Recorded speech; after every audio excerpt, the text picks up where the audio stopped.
Hi hello welcome back to Deeksha Rakshit Kannada ವ್ಲಾಗ್ಸ್ಗೆ. ಇನ್ನು ಯಾರೆಲ್ಲ ನಮ್ಮ ಚಾನಲ್ನ ಸಬ್ಸ್ಕ್ರೈಬ್ ಮಾಡ್ಕೊಂಡಿಲ್ಲ ಪ್ಲೀಸ್ ಸಬ್ಸ್ಕ್ರೈಬ್ ಮಾಡ್ಕೊಳ್ಳಿ. ಹಾಗೆ ಪಕ್ಕದಲ್ಲಿರುವಂಥ ಬೆಲ್ ಐಕನ್ನ ಕ್ಲಿಕ್ ಮಾಡಿ, ಯಾಕಂದರೆ ನಾವು ಹಾಕೋ ಹೊಸ ವೀಡಿಯೋಗಳ ನೋಟಿಫಿಕೇಷನ್ ಮೊದಲು ನಿಮಗೆ ಬರುತ್ತೆ. ಇವತ್ತಿನ ಹೊಸ ವಿಡಿಯೋದಲ್ಲಿ ನಾನು ನಿಮಗೆ ಇಂಟರ್ನಲ್ ಬ್ಲೀಡಿಂಗ್ ಯಾಕಾಗುತ್ತೆ, ನಾರ್ಮಲ್ ಯಾವುದು ಅಥವಾ ಡೇಂಜರಸ್ ಯಾವುದು ಅನ್ನೋದ್ರ ಬಗ್ಗೆ ಇನ್ಫಾರ್ಮೇಷನ್ ನೀಡ್ತೀನಿ. ಮೊದಲನೇದಾಗಿ ನಾರ್ಮಲ್ ಯಾವುದು ಅನ್ನೋದ್ರ ಬಗ್ಗೆ ತಿಳಿಸ್ಕೊಡ್ತೀನಿ.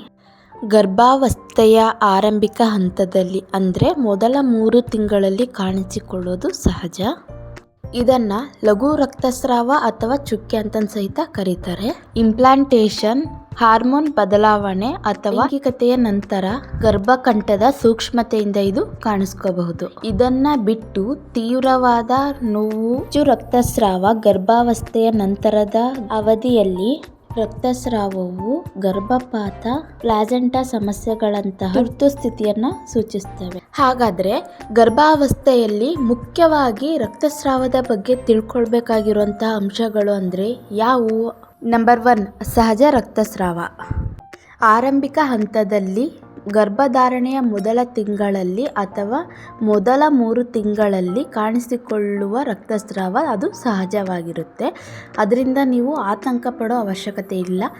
ಇದನ್ನು ಸುಮಾರು 25% ಮಹಿಳೆಯರು ರಕ್ತಸ್ರಾವವನ್ನು ಅನುಭವಿಸ್ತಾರೆ. ಅದರಿಂದ ಏನು ತೊಂದರೆ ಏನಿಲ್ಲ, ಹಾಗೂ ಇದು ಆರೋಗ್ಯಕರವಾದ ಗರ್ಭಧಾರಣೆಯಾಗಿರುತ್ತೆ.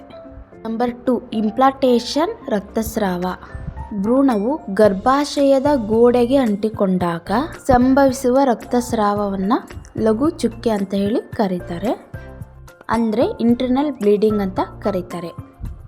ನಂಬರ್ 3, ಗರ್ಭಕಂಠದ ಬದಲಾವಣೆಗಳು. ಗರ್ಭಾವಸ್ಥೆಯ ಹಾರ್ಮೋನ್ಗಳಿಂದ ಗರ್ಭಕಂಠವು ಸೂಕ್ಷ್ಮವಾಗಿರುವುದರಿಂದ ಲೈಂಗಿಕತೆಯ ನಂತರ ರಕ್ತಸ್ರಾವವಾಗುತ್ತದೆ.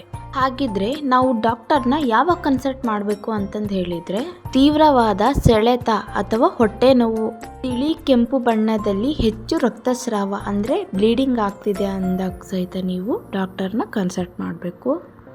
ಹೆಪ್ಪುಗಟ್ತಾ ಬ್ಲೀಡಿಂಗ್ ಆಗ್ತಿದೆ ಅಂದಾಗ ಸಹಿತ ನೀವು ಡಾಕ್ಟರ್ನ ಕನ್ಸಲ್ಟ್ ಮಾಡಬೇಕು. ಹಾಗೂ 20 ವಾರಗಳ ನಂತರ ನೀವು ಬ್ಲೀಡಿಂಗ್ ಆಗ್ತಿದೆ ಅಂದರೆ ಡಾಕ್ಟರ್ನ ತಕ್ಷಣವೇ ಕನ್ಸಲ್ಟ್ ಮಾಡಬೇಕು.